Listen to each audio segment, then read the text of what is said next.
જય ભવાની, જય સોમનાથ. નમસ્કાર મિત્રો. આજે હું ચોરવાડ શહેરના જે પહેલાં પરિસ્થિતિ હતી ને અત્યારે પરિસ્થિતિ વિશે ચોરવાડ નગરપાલિકાને આપને વાત કરવા માગું છું. ત્યારે હું જ્યારે વાત કરતો હોય ત્યારે એક ચોક્કસ રીતે કહીશ કે સાચી વાત કરવા હું ટેવાયેલો માણસ છું અને સાચી વાત કહીશ. જો મારાથી પણ ભૂલ થઈ હોય તો હું સ્વીકારવા ટેવાયેલો માણસ છું. ત્યારે મને યાદ છે કે જ્યારે હું જે નગરપાલિકામાં જ્યારે અમારું પોતાનું શાસન નહોતું એ સમયે મને યાદ આવે કે જે પાણી કૂપન ઉપર પાણી મળતું ચોરવાડ શહેરના લોકોને, અને એ સમયે એવી તકલીફો હતી કે કેટલા 7 દિવસે 5 દિવસે પાણી મળતું અને પૂછતા ચોરવાડ નગરપાલિકામાં.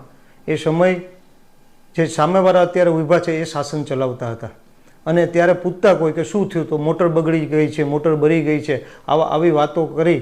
અને કોઈ વહીવટ વગરનું શાસન હતું કે કોઈ શાસન જે ચલાવતા હોય એ કોઈ પણ મેનેજમેન્ટ વગરનું હતું કે કોઈ આયોજન વગરનું શાસન હતું. અને એના કારણે લોકો 5 7 દિવસે પાણી એ આવતું. મારા ગામની બહેનો અને દીકરીઓ એ બેડા લઈ અને છેક આથમણે જાપેથી લઈ અને પાણીના ટાંકા સુધી બેડા લઈ અને લાઇનમાં ઊભી રહેવી પડતું.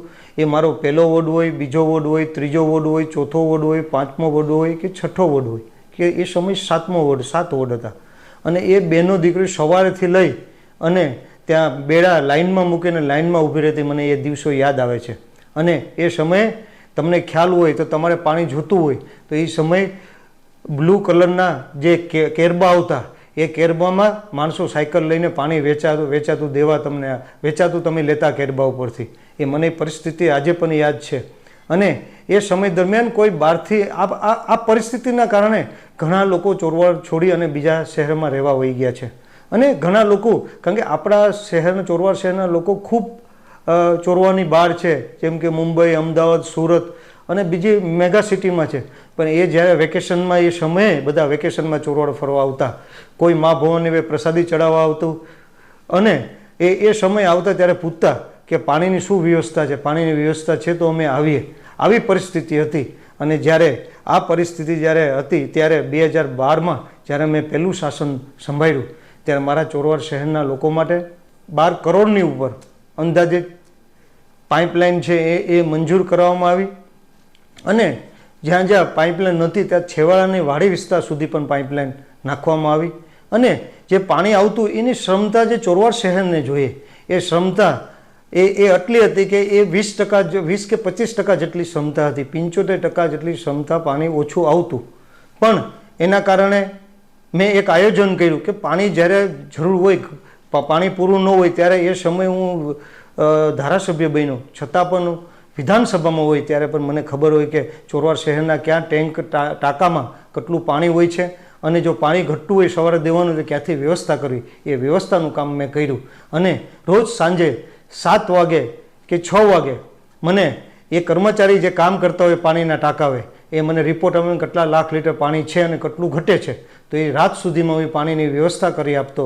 ટેન્કર થ્રુ ત્યાંથી વ્યવસ્થા થઈ જતી. અને એ પૂરું કરીને પાણીને સવાર થાય કે આ પાણીના ટાંકામાં લોકોના ઘર સુધી નળમાંથી જળ આવતું. એ વ્યવસ્થા કરવાનું કામ કર્યું છે. એ પછી મને ખબર પડી કે હજી પણ થોડુંક ખૂટે છે. તો શું ખૂટે છે? તો કે હજી પણ મારે વાડી વિસ્તારમાં એ કુંડાઓ નાબૂદ કરવા છે. કારણ કે કુંડામાં ટેન્ક થ્રુ પાણી નાખતા અને એ પાણી 2 દિવસ સુધી રહે, કોઈ 2 દિવસે ભરવા હોય, કોઈ 3 દિવસે ભરવા હોય. એટલે મેં વિચાર કર્યો કે મારે વાડી વિસ્તારના લોકોને પણ ઘરે ઘરે નળ સે જલની યોજનાનો લાભ દેવો છે અને ઘરે સુધી નળ હોય તેને પાણી મળી શકે. એના માટે થઈ અને મેં અંદાજિત 7 કરોડની ઉપરની ફરી પાઇપલાઇન માટેની મંજૂરી મગાવી. 7 કરોડની ઉપરની કામ મંજૂર કરાયું અને એ પાઇપલાઇનનું અમે ખાતમુહૂર્ત કર્યું અને એ કામ પણ ચાલુ થયું. આજે પણ વ્યવહાર શાસનમાં જે પાઇપલાઇનનું કામ ચાલુ છે એ મેં મંજૂર કરાવ્યું છે. એની ગ્રાન્ટ પણ મેં મંજૂર કરાવી છે અને એ સર્વે પણ મેં કરાવ્યું છે. અને અત્યારે જે ચાલે છે એ ક્યાં પાઇપલાઇન નાખવાની છે એ અમે પહેલાં સર્વે કરાવીને એ આધાર ઉપર આ 7 કરોડની ઉપર ગ્રાન્ટ મંજૂર કરવામાં આવી છે. એ સિવાય મને ખબર હતું કે ભોલર વિસ્તાર હોય તો ત્યાં પાણીનો ટાંકો જે છે બાપા સીતારામે ત્યાંથી પાણી ચડી ન શકે. એટલે ટાંકો ભોલરમાં હોય તેનાથી ઉપરથી પાણી ચડી ઉપરથી આવે એટલે તમામ લોકોને મળી શકે એટલે ભોલર વિસ્તારમાં પાણીનો ટાંકો અને સમ પણ મંજૂર કરાવ્યો આની સાથે. એ સિવાય સાદા દેવર જે પાણીની ટાંકી છે એ જળારી વિસ્તારને આપે અને બંદરને આપે એ ટાંકો જર્જરિત હાલતમાં હતો એટલે એના કારણે ત્યાં મોટો ટાંકાની પણ જરૂર હતી એટલે મોટો ટાંકો અને સંપ એ પણ મેં મંજૂર કરાવ્યું. પણ મને એટલે એ પણ ખબર હતી કે ત્યાંના વિસ્તારના લોકો બોરનું પાણી પી છે એટલે એના માટે જે આ 7 કરોડની પાઇપલાઇન મંજૂર કરાવી. એ પાઇપલાઇન ચોરવાડથી લઈને ગળોદર સુધી જે હાલમાં જે પાઇપલાઇનમાંથી પાણી આવે છે એનાથી 3 ગણી મોટી પાઇપલાઇન મંજૂર કરાવી છે. એનું કામ પણ એ આ 7 કરોડમાં મંજૂર કરાવેલું છે અને એ કામ પૂર્ણ થાય એટલે એ જે પાણી આવે જેનાથી એ પાણી ટાંકેથી આવે એ ટાંકો ત્યાંથી મીઠું પાણી સાદા દેવા ટાંકો જરાડીને પણ મીઠું પાણી મળી શકે અને એ તમામ જગ્યા ઉપર મીઠું પાણી જ્યાં નથી પહોંચતું ત્યાં મળી શકે એના માટે થઈ અને 3 ગણું પાણી આવે અને એ પાઇપલાઇન ચાલુ થાય એટલે ચોરવાડ શહેરના લોકોને સંપૂર્ણ રીતે ઘરે વાડી વિસ્તારનો છેવાડાનો વાડી વિસ્તારનો માણસ હોય કે ક્યાંય પણ રહેતો હોય અને ચોરવાડ શહેરનો હોય તેમને ઘરે નર્મદાનું પાણી મળી શકે એ માટે આ 7 કરોડ રૂપિયા મંજૂર કરાવ્યા. આ કામ પૂર્ણ થશે એટલે ઘરે ઘરે સુધી નર્મદાનું પાણી મળશે, કોઈને બોરનું પાણી પણ નહીં પીવું પડે. એ સિવાય પણ આ વસ્તુ મંજૂર કરાવ્યા એની પહેલાં પણ જે કામ કર્યું છે જ્યાં વાડી વિસ્તારમાં અત્યાર સુધીમાં મેં જે પાસ્તાઈ વિસ્તારમાં જ્યાં કુંડામાંથી પાણી મળતું હતું ત્યાં પાઇપલાઇન પહોંચાડવાનું કામ કર્યું છે. ખારવીવાવ સાઈડ છે ત્યાં પણ આજે નળથી જળનું પાણી ખારવીવાવ અને તેમની સામેના આજુબાજુ એરિયામાં પણ આજે પાઇપલાઇન થ્રુ નળનું પાણી મળે છે. પાસ્તાઈ વિસ્તારમાં પણ મળે છે. આમ અલગ અલગ વાડી વિસ્તારમાં 70% જેટલી તો પાઇપલાઇન ત્યાં પહોંચાડી દીધી છે. 50% જેટલા વિસ્તારોમાં આજે નળમાંથી પણ પાણી મળે છે અને બાકીનું આ કામ ફરી આપ લોકો મને મોકો આપશો તો આ કામ પણ હું પૂર્ણ કરીશ અને છેવાડાના વિસ્તારના લોકો સુધી જે મારું ચોરવાડના છેવાડાના લોકોના વિસ્તાર સુધી નળમાંથી પાણીની વ્યવસ્થા 100% થઈ છે અને ઘરે ઘરે સુધી નર્મદાનું પાણી પહોંચાડવાનું હું આપને વચન આપું છું.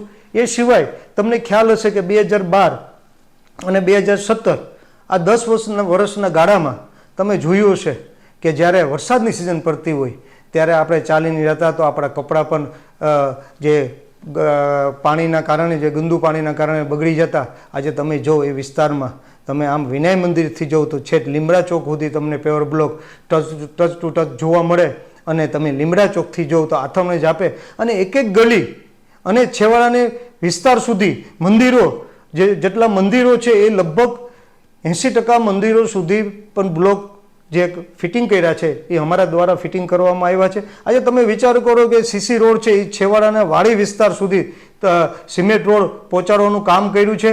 5-5 કિલોમીટર હોય 3-3 કિલોમીટર હોય આ તમામ જગ્યાએ પહોંચાડવાનો સીસી રોડ બનાવ્યા છે. એ સિવાય પણ તમે જોશો કે અનેક કાર્ય મને ખ્યાલ છે કે જ્યારે કોઈની ત્યાં મૃત્યુ થયું હોય અને ત્યારે સ્મશાન જાય ત્યારે બહેનોને મને યાદ આવે છોટાપરીના નારેથી બહેનોને છેટ ડેર વાવે ત્યાં સ્નાન કરવા જવું પડતું ને એ તાત્કાલિક મેં એ પરિસ્થિતિ જોઈ અને 2012માં આવ્યો અને પહેલીવાર પ્રમુખ તરીકે એ દેર વાવે ત્યાં ત્યાં બહેનો માટે ત્યાં સ્નાન કરવા માટેની એ વ્યવસ્થા કરાવી દી. V for vote?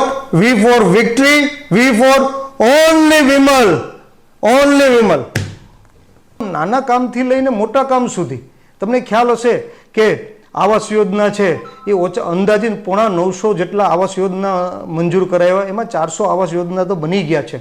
એમાં 400 આવાસ યોજનામાંથી જે 400 આવાસ યોજનાના ફ્લેટ એ જે ફ્લેટ બન્યા છે હજી બીજા મંજૂર થયેલા છે એમાંથી 200નો તો ડ્રો કરી અને આપી દીધો છે. અને 200 લોકોને અંદાજિત 200 લોકોને 3.5 લાખની સબસિડી પણ મળી છે. અને એ પછીના જે 200 આવાસો હજી પડ્યા છે એ 2 વર્ષથી વહીવટદાર શાસનમાં હું જાહેરમાં કહું છું એક પણ ડ્રો કરવામાં નથી આવ્યો અને આજે એની હાલત જર્જરિત હાલતમાં થવા લાગી છે.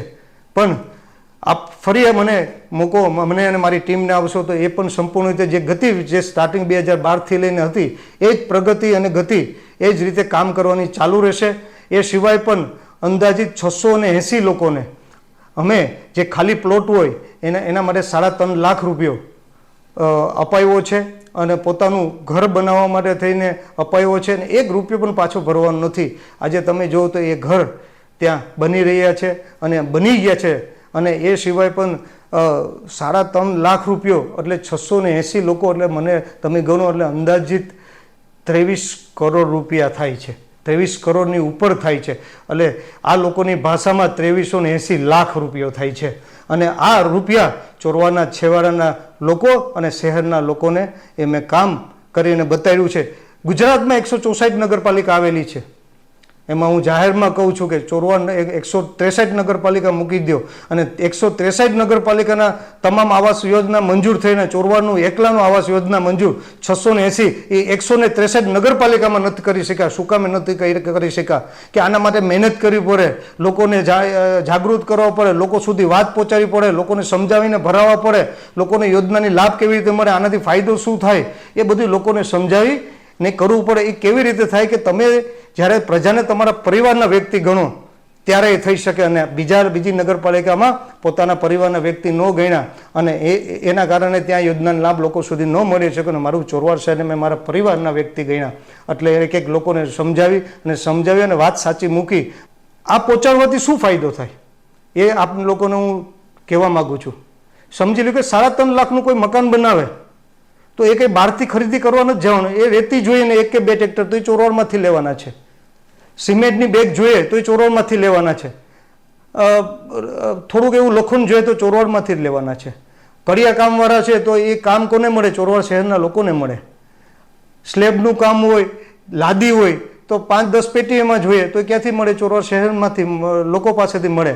અને આવું નાનું પીઢિયા હોય તો એમાં બારી દરવાજા હોય તો 2 દરવાજા હોય, 2-3 બારી હોય છે તો એના પીઢિયા કોની પાસે? ચોરવાડ શહેરમાંથી લે. એના અને ફરતો થયો એના કારણે હું જ્યારે મારે હંમેશા હું ચોકમાં જાહેરમાં બેઠો હોય, સાંજે મારું બેસવાનું કન્યા શાળાની બાજુમાં જાહેરમાં અને હું એને મારી ભાષામાં હું લોક દરબાર કહું છું કે જે સામાન્ય માણસ પણ મારી પાસે આવી શકે અને સામાન્ય માણસ જ્યારે મારી પાસે આવી શકે એ અચકાઈને કોઈ કદાચને ઓફિસમાં જતા અચકાતું હોય પણ જ્યારે જાહેરમાં એટલે બેઠો હોય કે નાનામાં નાનો આ માણસ આવીને મારી પાસે વાત કરી શકે, એનું દર્દ કરી શકે અને ન્યા આ લોક દરબારમાં જે 6 વાગ્યા પછી જે હું બેઠો હોય અને આ લોક દરબારમાં 108ની સ્પીડ જેમ ત્યાંને ત્યાં કામનો ફેસલો થઈ જાય અને એ ફેસલો કરવાનું કામ પણ વર્ષોથી કરી રહ્યો છે અને કરતો રહીશ. કારણ કે આ બધું કામ કરવું સહેલું નથી પણ ત્યારે હું જ્યારે ત્યાં બેઠો હોય ત્યારે હું જોતો હોય કે મારા કડિયા કામ કરવાવાળા લોકો એ સમયે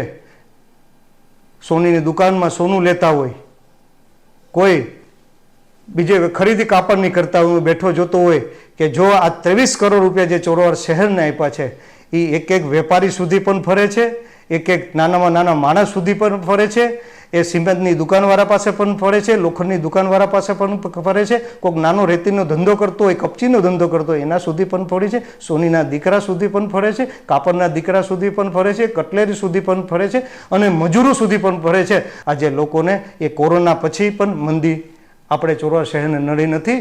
આ સિવાય પણ હું વાત કરું એટલી ઓછી પડે પણ 5 થી 10 વર્ષ જે કામ કર્યું છે એ જ્યારે વ્યવસ્થાદાર શાસન અત્યારે જે ચાલી રહ્યું છે ત્યારે જ્યારે અમે એમને સોંપ્યું ત્યારે અમે કરોડો રૂપિયાના કામ મંજૂર કરીને ગયા છે પણ એ લોકોની વ્યવસ્થાદાર શાસનની અને જે ભારતીય જનતા પાર્ટીને ઈશારે કામ ચાલતું હતું એ કામની જે ગતિ છે એ ગતિની સ્પીડ જ નથી. એની સ્પીડ ન હોવાના કારણે જે કામ અમે 6 મહિનામાં કરી નાખતા, જે સારામાં સારું રોડ, રસ્તા, લાઇટ, પાણી એ લોકો 2 વર્ષ થયા તોય કરી નથી શક્યા ને હજી 2 વર્ષ ચૂંટણી ન આવી હોત તો એ અમારા મંજૂર કરેલા કામો હજી પણ 2 વર્ષ ચૂંટણી ન આવી હોત તો એ અમારા જ મંજૂર કરેલા કામો એને કરવા પડે ને એ જ અમારા સમયમાં હું જાહેરમાં કહું છું કે એ જ અમારા સમયમાં આજે 4 વર્ષમાં કામ ન કરી શકે અમે 6 મહિનામાં સારામાં સારું અને ગુણવત્તાવાળું કામ અને ગતિવાળું કામ અમે કરીને બતાવ્યું છે. આજે જે નીકળ્યા ભારતીય જનતા પાર્ટીના લોકો નીકળી પડ્યા છે, ફોટા પાડે છે અને કહે છે અમે કામ કર્યું છે, લોકોને ગેરમાર્ગે દોરવાનું કામ કરે છે અને ત્યારે અમે જે કામ અત્યારે થઈ રહ્યા છે એમાં 95% ઉપર અમે મંજૂર કર્યા છે, 1 કે 2% થયા હોય.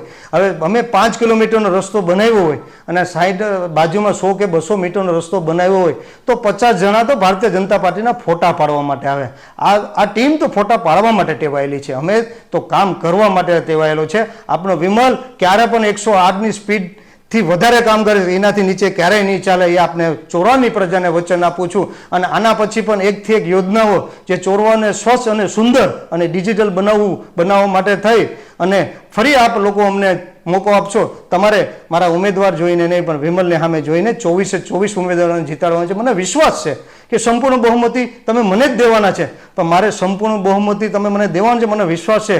પણ મારે આપને અપીલ છે કે આ વખતે આપણે ઇતિહાસ રચવાનો છે ને 24 સીટ જીતી અને ઇતિહાસ રચવાનો છે. સૌથી વધારે સૌથી ઝડપ જે કામ અત્યારે કર્યું એનાથી 5 ગણી સ્પીડથી કામ કરી અને આપને બતાડીશ.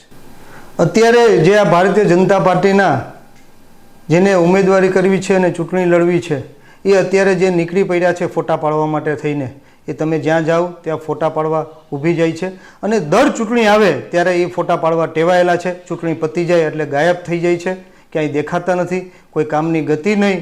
ત્યારે હું આપને ચોક્કસ રીતે કહીશ કે આપનું ગેરમાર્ગ દોરવા માગે છે. અને એ સિવાય પણ હું તમને કહું છું કે જ્યારે જે ખોટા હોય એ પોતે જ પકડાઈ જતા હોય છે. એમને એક પેમ્પલેટ બહાર પાડ્યું કે ભાઈ સંસદ સભ્યએ આટલા આ કામ મંજૂર કરાવ્યા છે, એ કામમાં તમે જોજો.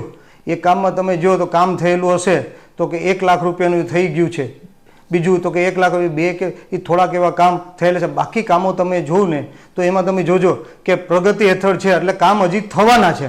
એટલે ચૂંટણી આવે એટલે ગેરમાર્ગે જોઈને મત લેવા માટે થઈને આ પ્રયત્નો છે. અને એ સિવાય પણ તમે એમાં જો તો 90% કામ જે છે એ અમે મંજૂર કરેલા છે, એ પેમ્પલેટમાં છે, એના પુરાવા જોઈએ તો હું જાહેરમાં એમને દેવા માટે તૈયાર છે. એટલે આપ લોકોને ગેરમાર્ગે દોરવા માગે છે, પણ આ મારી ચોરવાની પ્રજા હોશિયાર છે. એ મને ખબર છે કે એને ગમે એટલું ગેરમાર્ગે દોરવાનો પ્રયત્ન કરે પણ ગેરમાર્ગે જરાય નહીં દોરાય. અને મને વિશ્વાસ છે અને સંપૂર્ણ મારી સાથે રહેશે અને બહુમતી 24માંથી 24 સીટ આપી અને મને વિજય બનાવશે. V for vote, V for victory, V for only Vimal.